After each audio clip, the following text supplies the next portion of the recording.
ኦንላይን ላይ ብዙ ኮሜንቶች ይደርሱኛል ስለ ስራ ሳውራ AI is gonna steal all our jobs. AI ሁሉንም ስራችንን ይወስዳል።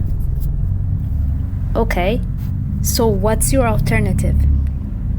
You're gonna sit and wait until the day comes that AI ስራውን ሁላ እስኪወስደው ድረስ plus 2023 ላይ within the next 3 years ምንም አይነት ስራ አይኖርም ሁሉንም ስራ AI ነው የሚወስደው. We're still here. We're still employed. We're still looking for jobs. We're still getting hired. We're still getting fired.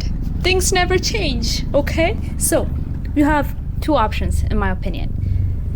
ቁጭ ብላችሁ AI ስራ ሁላ እስኪወስደው ትጠብቃላችሁ ወይም እየሰራችሁ you grow, you change, you move like water. እንዳለው you move like water. Okay? You flow like water. If not, you're going to be left behind. Whether you're working, whether you're not working, whether whatever, you're going to be left behind. So, አሁኑኑ ስራ ፈልጋችሁ ካልገባችሁ በስተቀር there is never a good time እንደ አሁኑ ጥሩ ጊዜ የለም።